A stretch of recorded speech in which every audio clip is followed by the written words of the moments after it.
Hi, welcome. This is Julius Horsthuis, Fractal artist, and I am going to take you to a new tutorial series. It's a little bit different than what you're used to of me on this channel. What you're probably used to is watching Fractal short films or other tutorials that might be a little bit more technical. Now, I want this tutorial series to be technical as well, but I also want to take it through the more conceptual ideas and take you through my whole journey from start to finish, creating fractals specifically for immersive venues. It might be a little bit different than what you're used to, but I think it might be interesting. And this way I can also show you a little bit more about the tools that I use, both software as well as the hardware side of things.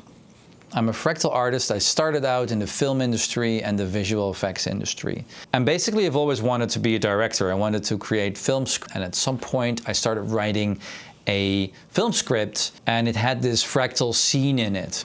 Basically, there was this woman who was like a simulation, and she would open the window and the city that would normally be there was suddenly transformed, and it was more of a sort of like conception of that city. And I was looking for ways to visualize it, and then I came upon this piece of software called Mandelbulb 3D.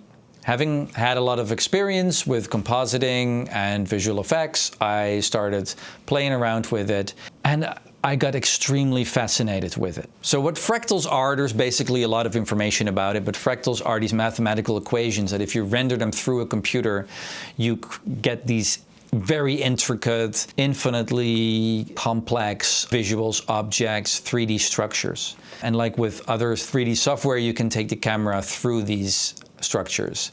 And this can create an infinitely rich world of things that look either transcendental or psychedelic or sci-fi or ancient or universal, depending on who you ask. And because I was working at this visual effects company, we had this render farm, and I was pretty quickly learning that you can create animations with this piece of software, and it was just endlessly fascinating, right? I started doing little fly-throughs of these worlds, and where other 3D objects would sort of have their limits in terms of how much you can do with it, and when it becomes boring, the fractals just kept fascinating me. I started creating fractal shorts on the internet. I think this was on the very last days of the year 2013, and people had not seen this type of animation before, and I started creating more and more of it. And then in 2018, I quit my job at the visual effects industry, and I was a full-time fractal artist. I was like dead set on this journey on what can we do with this? What can we do with this fractal animation? How deep does it go? How broad does it go? And I was just wanting to find out.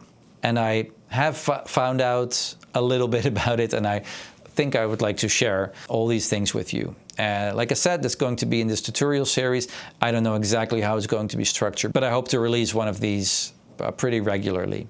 So when it comes to immersion, this was also, I think, around maybe 2017 that a friend of mine, he gave me one of the first Oculus Rifts that came out. I think it was a DK2. And he said, why don't you try and render some fractals for this 360 environment? It was actually pretty easy, as it turned out, because you can render directly 360 content called equirectangular out of Mandelbulb 3D. So I did one fly through one of the pieces. I called it Foreign Nature, and he came from Sweden and he gave me the Oculus Rift, and he said, well, why don't you check it out? And it was absolutely fascinating to see. This was really something that I'd seen fractals, but just being inside of them, looking around, it was absolutely very clear to me that there was something very powerful to be unlocked in this VR experience. So one other thing that I really want to go into in this tutorial series is what immersive storytelling is. I really want to sort of zoom out and not stay on that technical level and make pretty visuals, but how can we create something that's narrative or interesting, even though it is so absolutely conceptually abstract. This is something I don't really have the answer to, and I think it's one of the most fascinating fronts that really feel unexplored. I don't know how many people want to be immersed by non-narrative yet interesting and emotionally compelling content. Maybe that is only a very small subset of people, that's very possible.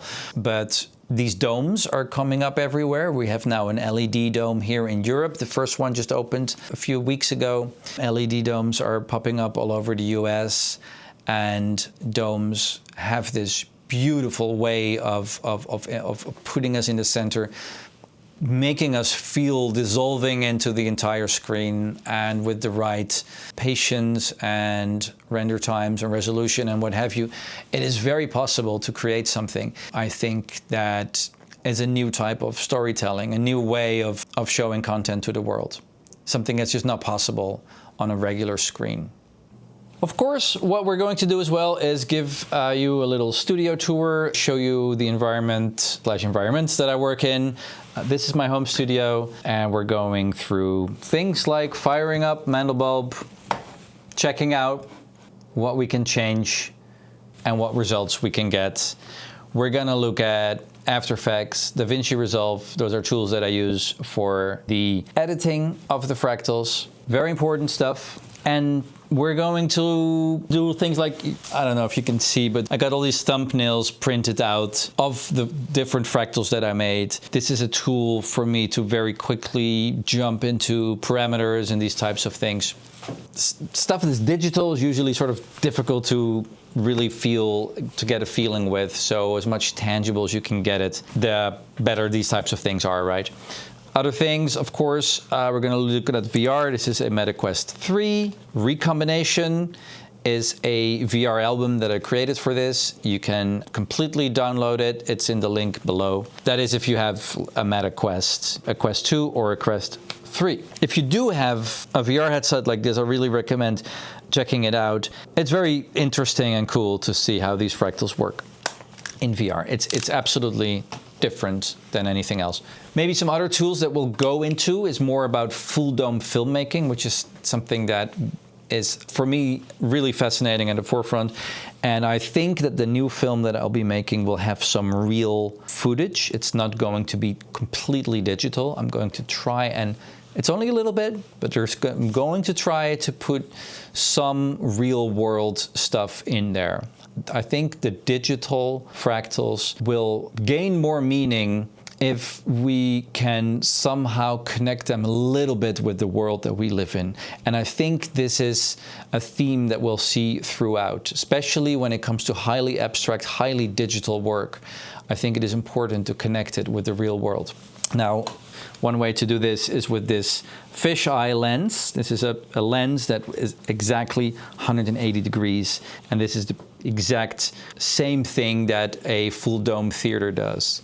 If you have a dome theater that's like this and you have a camera, you're holding it up straight like this, it's going to see exactly everything that a dome would see. Now, there are obviously these types of things are way more complicated and there's a lot more stuff to it. I think these are all interesting things to go into, and everything that applies to the real world also applies to digital.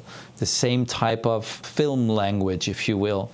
So all these tools, VR, full dome, computers with Mandelbulb, are going to be covered for you guys. That is, of course, if you're interested in that.